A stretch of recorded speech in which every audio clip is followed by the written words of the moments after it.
श्री राधे राधे। भक्तों, आप श्रवण कर रहे थे गीता जी के हर अध्याय का महात्म्य। कल आपने श्रवण किया था गीता जी के 8वें अध्याय का महात्म्य, और आज अब आप श्रवण करेंगे गीता जी के 9वें अध्याय का महात्म्य। भगवान शंकर अर्थात महादेव जी कहते हैं, पार्वती, अब मैं आदर पूर्वक 9वें अध्याय के महात्म्य का वर्णन करूंगा, तुम स्थिर होकर के सुनो। नर्मदा जी के तट पर माहिष्मती नाम की एक नगरी है। वहां माधव नाम के एक ब्राह्मण रहते थे, जो वेद वेदांगों के तत्वज्ञ और समय समय पर आने वाले अतिथियों के प्रेमी थे। उन्होंने विद्या के द्वारा बहुत धन कमाकर एक महान यज्ञ का अनुष्ठान आरंभ किया। उस यज्ञ में बलि देने के लिए एक बकरा मंगाया गया। जब उसके शरीर की पूजा हो गई, तब सबको आश्चर्य में डालते हुए उस बकरे ने हंसकर उच्च स्वर से कहा, ब्रह्मन, इन बहुत से यज्ञों द्वारा क्या लाभ है? इनका फल तो नष्ट हो जाने वाला है, तथा ये जन्म, जरा और मृत्यु के भी कारण है। ये सब करने पर भी मेरी जो वर्तमान दशा है, इसे देख लो। बकरे के इस अत्यंत कौतूहलजनक वचन को सुनकर यज्ञ मंडप में रहने वाले सभी लोग बहुत ही विस्मित हुए। तब वे यजमान ब्राह्मण जो थे, हाथ जोड़कर अपलक नेत्रों से देखते हुए बकरे को प्रणाम करके श्रद्धा और आदर के साथ पूछने लगे। ब्राह्मण बोले, आप किस जाति के थे? आपका स्वभाव और आचरण कैसा था? तथा किस कर्म से आपको बकरे की ऊन प्राप्त हुई? ये सब मुझे बताइए। बकरा बोला, ब्राह्मण, मैं पूर्व जन्म में ब्राह्मणों के अत्यंत निर्मल कुल में उत्पन्न हुआ था। समस्त यज्ञों का अनुष्ठान करने वाला और वेद विद्या में प्रवीण था। एक दिन मेरी स्त्री ने भगवती दुर्गा की भक्ति से विनम्र होकर अपने बालक के रोग की शांति के लिए बलि देने के निमित्त मुझसे एक बकरा मांगा।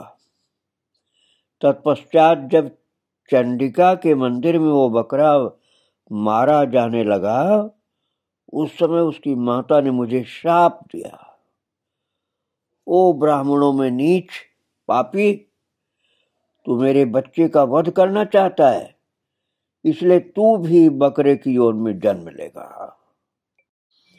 द्विज श्रेष्ठ, तब कालवश मृत्यु को प्राप्त होकर मैं बकरा हुआ। यद्यपि मैं पशु योनि में पड़ा हूं, तो भी मुझे अपने पूर्व जन्मों का स्मरण बना हुआ है। ब्राह्मण, यदि आपको सुनने की उत्कंठा हो तो मैं एक और भी आश्चर्य की बात बताता हूं। कुरुक्षेत्र नाम का जो तीर्थ है, जो मोक्ष प्रदान करने वाला है, वहां चंद्र शर्मा नामक एक सूर्यवंशी राजा राज्य करते थे। एक समय जबकि सूर्य ग्रहण लगा था, राजा ने बड़ी श्रद्धा के साथ काल पुरुष का दान करने की तैयारी की।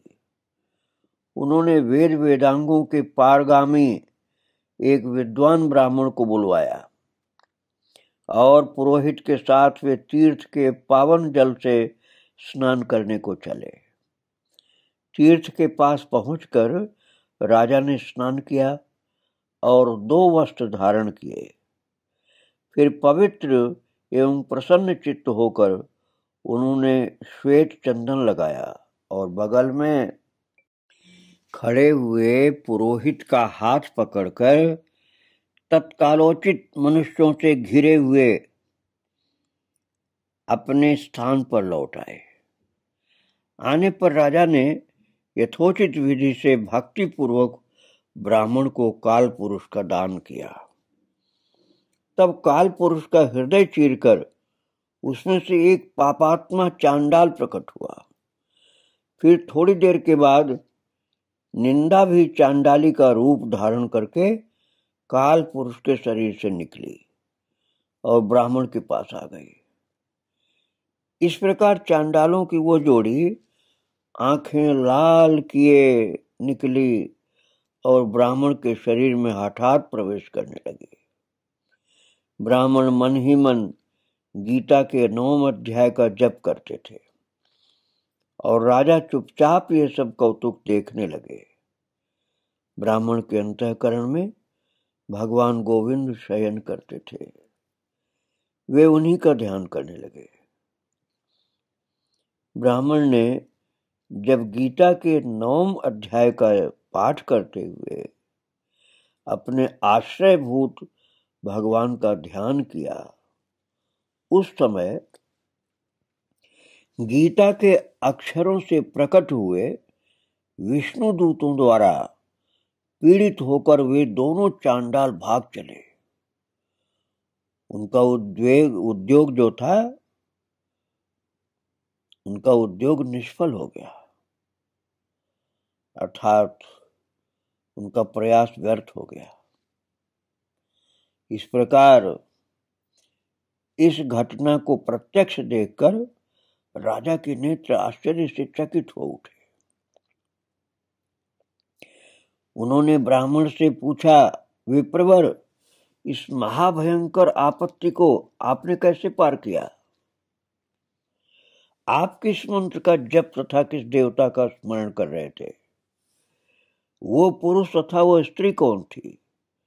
वे दोनों कैसे उपस्थित हुए और फिर वे शांत कैसे हो गए? ये सब मुझे बतलाइए। ब्राह्मण ने कहा, राजन, चांडाल का रूप धारण करके भयंकर पाप ही प्रकट हुआ था तथा वह स्त्री निंदा की साक्षात मूर्ति थी। मैं इन दोनों को ऐसा ही समझता हूं। उस समय मैं गीता के 9वें अध्याय के मंत्रों की माला जपता था। उसी का महात्म्य कि सारा संकट दूर हो गया।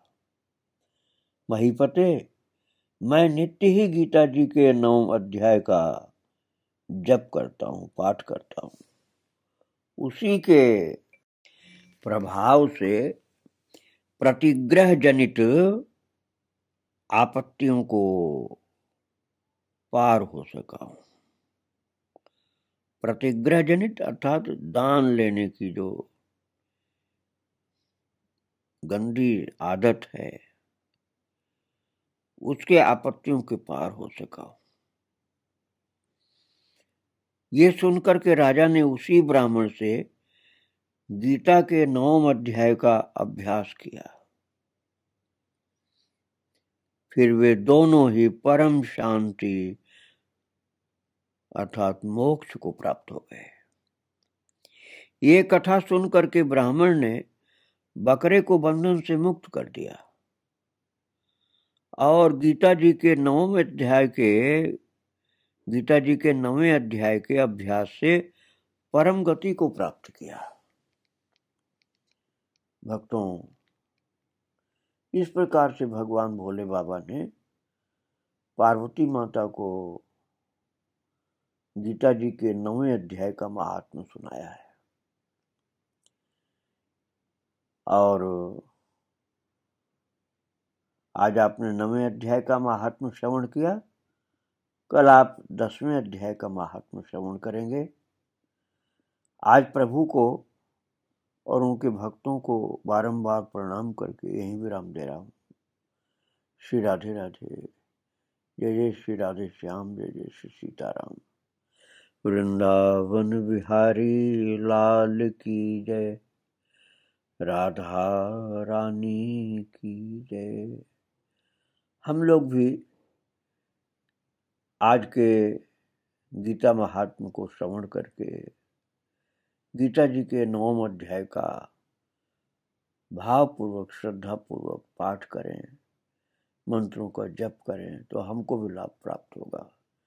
श्री राधे राधे, जय जय श्री राधे।